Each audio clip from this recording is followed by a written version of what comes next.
Assalamualaikum warahmatullahi wabarakatuh.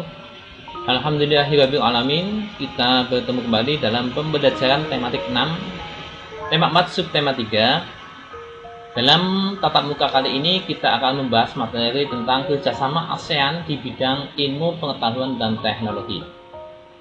Namun sebelum kita melanjutkan pada tatap muka kali ini, mari kita buka bersama dengan bacaan basmalah. Bismillahirrahmanirrahim.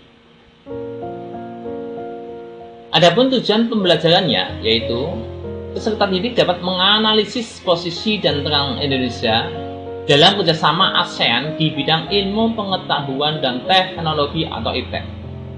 Yang kedua, peserta didik dapat menyajikan hasil analisis posisi dan peran Indonesia dalam kerjasama ASEAN di bidang ilmu pengetahuan dan teknologi. Itulah tujuan pembelajaran pada tatap muka kali ini. Oke, kita lanjut kepada materi pembelajaran. Pada video pembelajaran ini kita akan menyimak tentang materi kerjasama ASEAN di bidang IPTEK. Mari kita simak bersama-sama video pembelajaran berikut. Pembelajaran tema 4, globalisasi, subtema 3, globalisasi dan cinta tanah air, kelas 6, muatan pelajaran ilmu pengetahuan sosial tentang kerjasama ASEAN di bidang IPTEK. Kita simak bersama-sama materi pembelajarannya. Di video kali ini, kita kembali belajar pada tema 4, subtema 3, muatan pelajaran ilmu pengetahuan sosial. Kerjasama negara anggota ASEAN dalam bidang ilmu pengetahuan dan teknologi.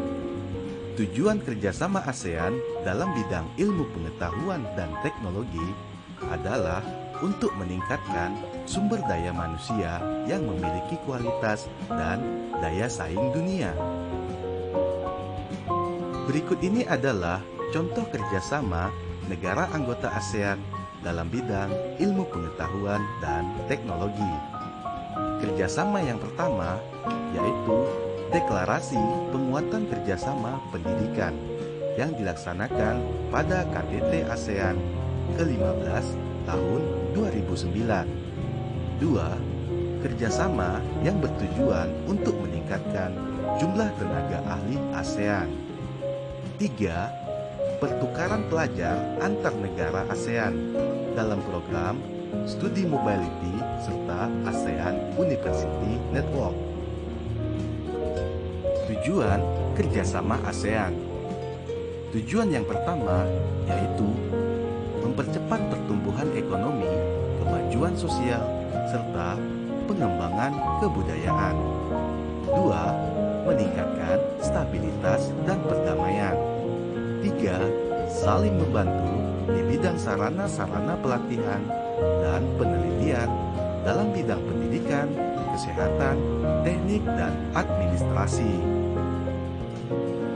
Tujuan kerjasama ASEAN yang berikutnya menjalin kerjasama yang lebih efektif guna meningkatkan hasil pertanian dan industri, perluasan perdagangan, perbaikan sarana dan prasarana transportasi dan komunikasi, serta peningkatan taraf hidup rakyat dari negara-negara anggota.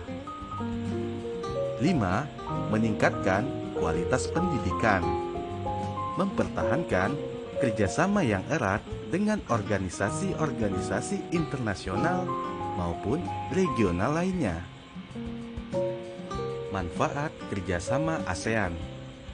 Manfaat yang pertama, menumbuhkan rasa saling memiliki dan toleransi antar negara anggota. Manfaat yang kedua, semakin dikenalnya budaya Indonesia oleh negara-negara ASEAN lainnya.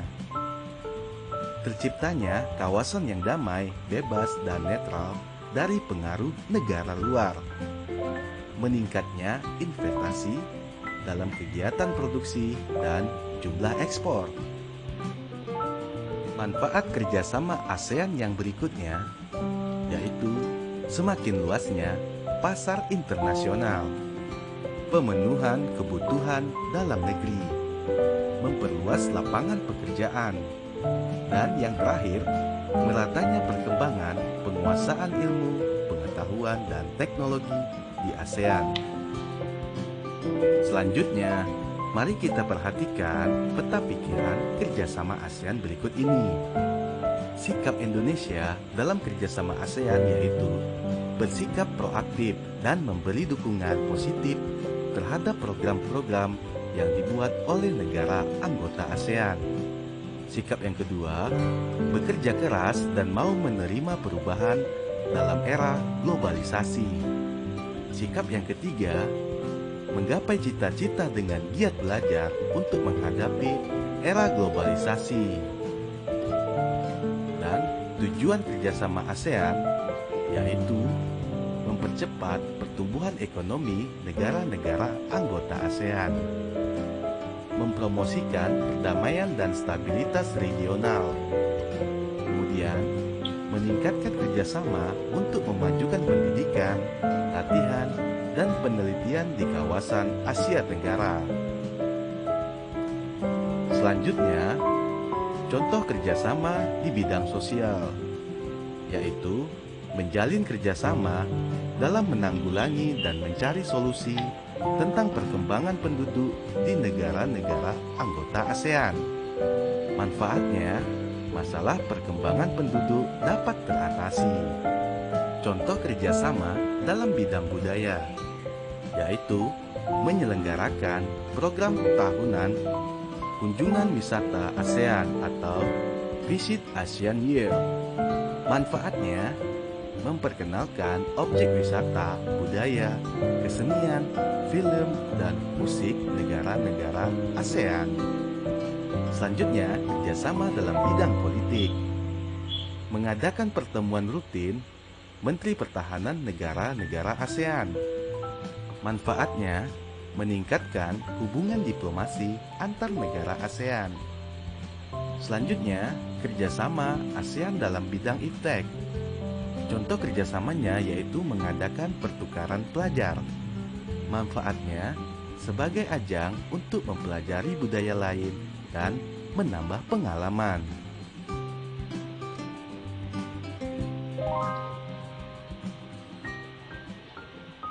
Ya, demikian tadi kita simak video pembelajaran tentang kerjasama ASEAN di bidang ilmu, pengetahuan, dan teknologi. Tadi anak-anak sekalian yang hebat sudah menyimak videonya. Kemudian untuk selanjutnya adalah tugas mandiri berkaitan dengan kerjasama ASEAN ya bagi negara Indonesia ya. Yaitu tugasnya yang pertama adalah nanti dikerjakan di buku tugas ya. Yang pertama, jelaskan manfaat kerjasama ASEAN bagi negara kita, yaitu negara Indonesia. Yang kedua, jelaskan sikap negara kita terhadap kerjasama ASEAN. Nah, jadi nanti yang pertama itu menjelaskan apa manfaatnya bagi Indonesia dengan adanya kerjasama ASEAN. Jadi di bidang apapun. Kemudian yang kedua, sikap negara kita atau sikap negara Indonesia terhadap kerjasama ASEAN, sikapnya bagaimana? Itu tugas mandiri pada tatap muka kali ini. Jangan lupa nanti ditulis nama, nomor absen, kelas, dan tanggal tugas. Ya. Belajar dengan giat dan semangat agar menjadi anak yang hebat. Selamat belajar, tetap jaga kesehatan, tetap semangat supaya bisa menjadi anak yang hebat. Mari kita akhiri tatap muka kali ini dengan bacaan hamdalah bersama-sama. Alhamdulillahirabbil alamin. Sekian. Billahi taufiq wal hidayah. Wassalamualaikum warahmatullahi wabarakatuh.